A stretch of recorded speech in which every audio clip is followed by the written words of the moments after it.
All right, let's dive into a story that honestly feels like it's straight out of tomorrow's news. Today, we're talking about the Hive Protocol, a techno-thriller that really digs into what happens when all this open source convenience we love suddenly collides with a massive, catastrophic risk.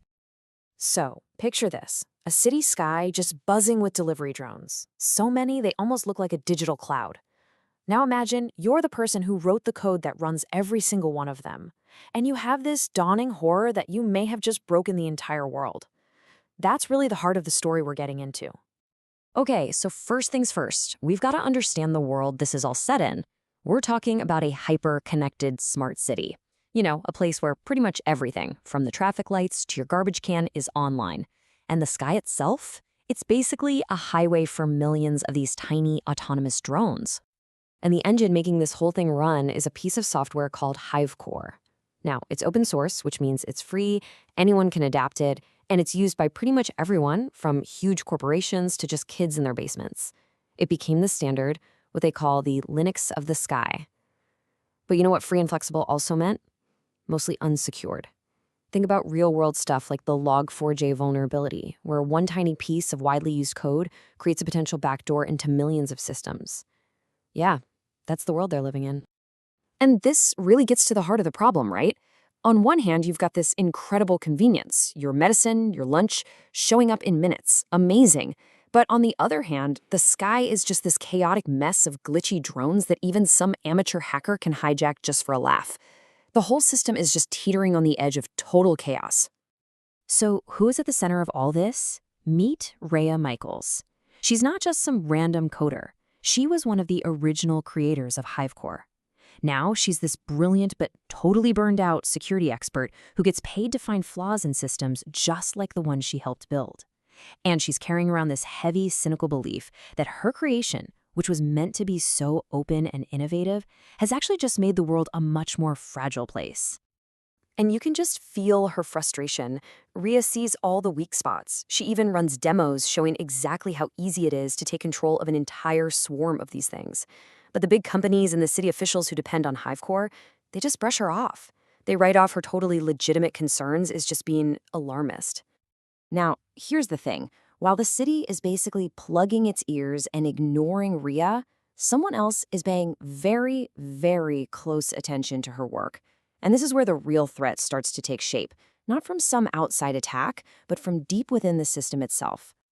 So the first sign of trouble doesn't come from a big, flashy hack. It shows up in the public code library for HiveCore. An anonymous user, calling themselves Specter, submits a series of unbelievably sophisticated updates.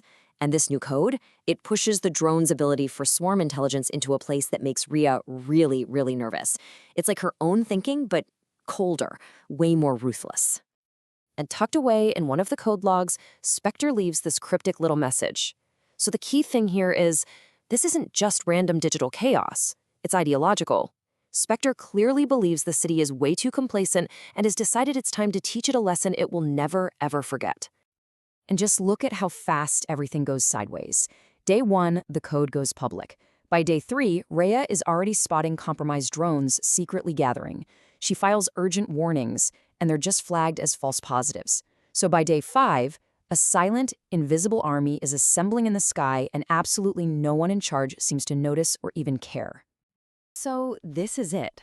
This is the boiling point. The official system has completely failed, all the warnings have been ignored, and the clock is ticking down to this huge citywide event. Rhea is literally the only person who understands the scale of the disaster that's about to happen. And then, finally, a knock on the door. It's Agent Jonas from Urban Infrastructure Security. But at first, he isn't there for help. He's treating Rhea like a suspect. That is, until he shows her the swarm's flight patterns. And Rhea has this moment of pure, cold dread. Specter has weaponized her own old experimental research notes. Her own ideas are the key to the entire attack. So what do? I mean, these are your options.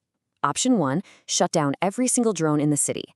That would cause mass panic, ground all the emergency services, and probably rain bits of metal down onto the streets. Or option 2, an unsanctioned, totally illegal counterhack, a digital whisper to try and talk the swarm down.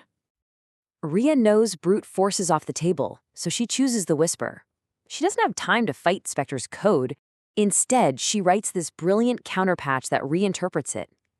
She then uses her own high-level security credentials, her reputation literally coded into the system, to push her patch into the exact same secret channel the attacker is using. And the result, well, it's just staggering. The intelligence later suggests Specter's plan was a radiological dispersal device, basically a dirty bomb delivered by thousands of drones. What Rhea pulls off is something else entirely. She tells the drones to vent their payloads, but now that payload is just harmless, biodegradable paint. Okay, so catastrophe averted, right? Everyone's safe, but the story is far from over.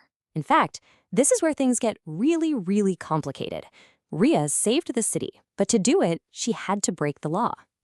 So instead of a silent, deadly attack, the city wakes up to this bizarre spectacle.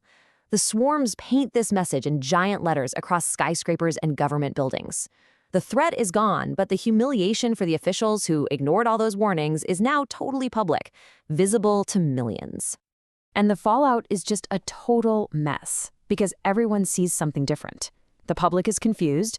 Was this some kind of activist stunt? The politicians, publicly embarrassed, are furious, and they need a scapegoat fast. And Rhea? Well, she's not being celebrated as a hero. She's detained, a person of interest in the very attack that she stopped.